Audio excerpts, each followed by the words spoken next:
Hi, I'm Kevin Hildebrand. The most important job of the church organist is to lead the singing of the congregation.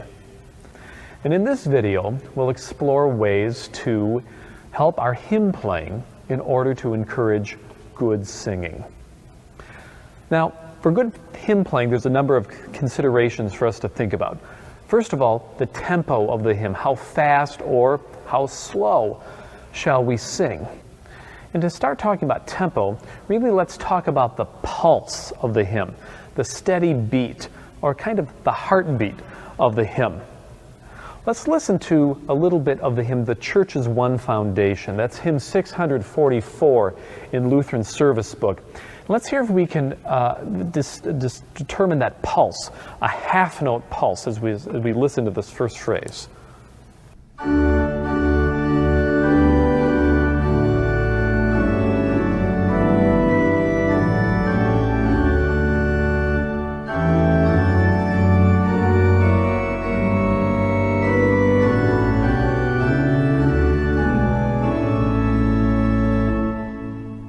If we mentally and physically organize our playing into 2 half-note beats per measure, 1, 2, 1, 2, the melody can fit right on top of that pulse. We want to establish that pulse even on hymns that have a triple meter, like All Glory Be to God on High. And if we establish the dotted half in this hymn as the pulse, we can feel we want that hymn to swing a little bit, like this.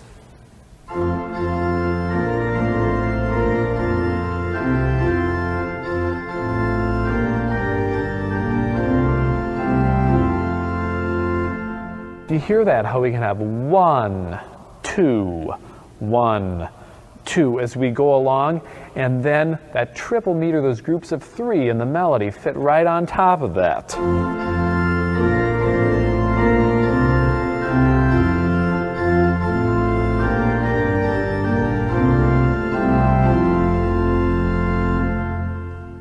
That helps the congregation singing move along and move forward without letting it drag, without letting it rush.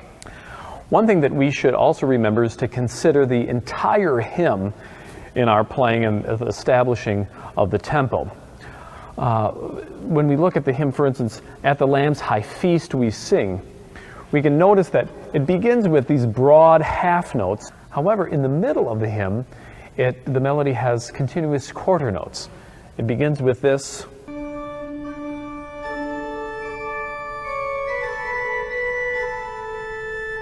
but in the middle we have this quicker,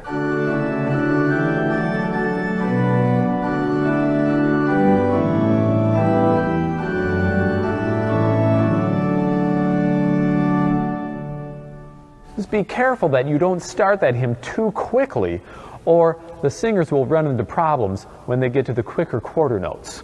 In our hymn playing, we also want to phrase the hymns well. We want to breathe along with the congregation at the ends of each phrase and in between stanzas. So for us as organists, we want to have a lift of the sound at the end of those lines. Let's go back to The Church's One Foundation. And you'll notice at the end of each line, of each phrase in this hymn, we have this dotted half note. And we want the organ to breathe along with the congregation. We need to have a beat of rest in our playing. 1, 2, 3. And on beat 3 is where we want to have a breath. We'll just lift the keys and the pedals at that point.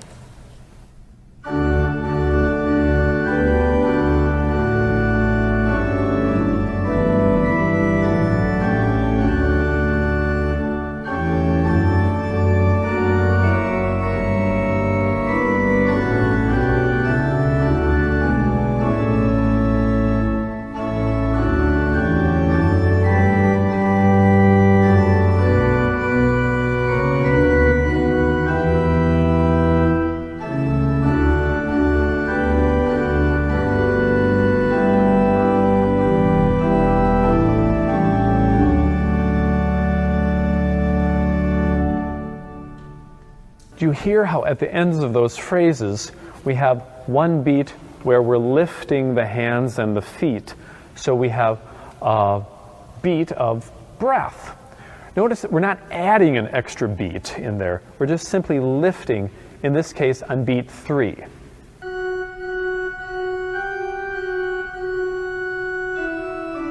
One, two, three, four, 1, 2, lift. That way the organ and the singers are breathing together. We want to do a similar thing at the end of the stanza so the singers have a clear indication of when to go to the next stanza.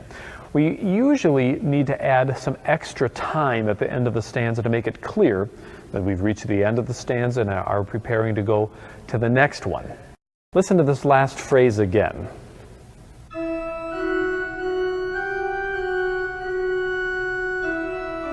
One, two, three, four. 1, 2, 3, 4. 1, 2, lift.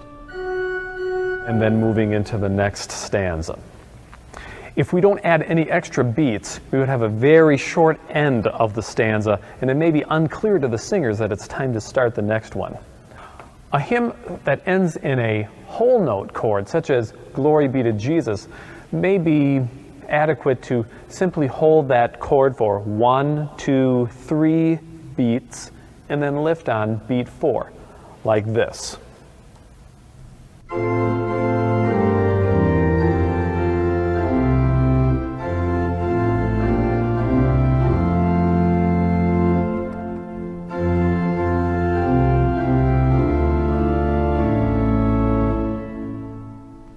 With a short hymn ending in a whole note chord, that may be sufficient. Whatever method you use at the end of the hymn before you go to the next stanza, be consistent from stanza to stanza to help make it clear for the singers. Another consideration for us to think about are hymns that have continuous quarter notes, something like Jesus, Refuge of the Weary. And in that hymn, it's easy to want to add an extra beat in the middle of the phrase to give the congregation a place to breathe. But in doing so, it destroys that sense of pulse that we're maintaining, like this.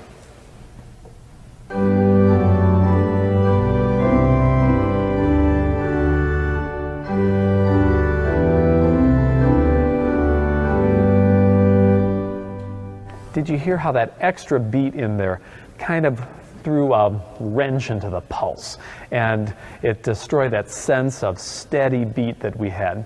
It's not necessary to do that in order to have a good breath.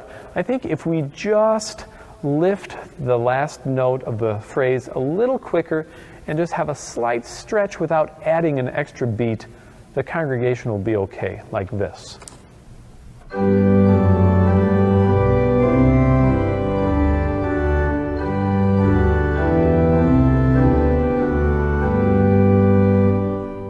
That way our steady pulse of 1, 2, 1, 2 is maintained all the way through the hymn. Another idea for us to consider are hymns that have pickup chords, like Dear Christians, One and All Rejoice.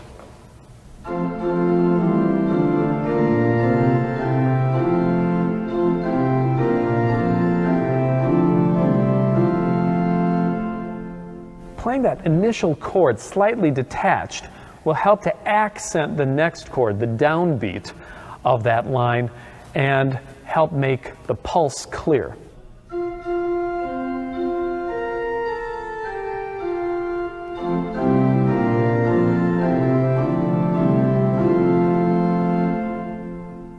That same kind of technique is used in the hymn A Mighty Fortress, where if we play our initial chord, the pickup, slightly detached, we can help accent the strong beat and keep the steady pulse moving along for the singers.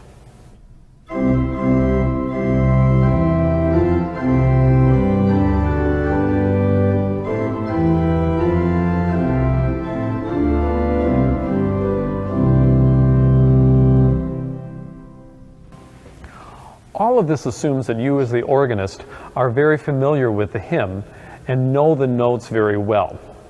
If you're struggling with a hymn in your practice time, go ahead and write in fingering and pedaling marks and practice slowly. Practice hands separately. Practice one hand and pedal so that you maintain and gain confidence and knowledge of that hymn. And don't worry about playing alternate or additional harmonizations if you're still having trouble with the version in the hymnal. It's better to play something simple and accurately than try to do something else. So with these ideas, you can help encourage, lead, enliven, and support your congregational singing. Be sure to watch our other videos with other ideas about hymn playing and service playing. Thanks for watching.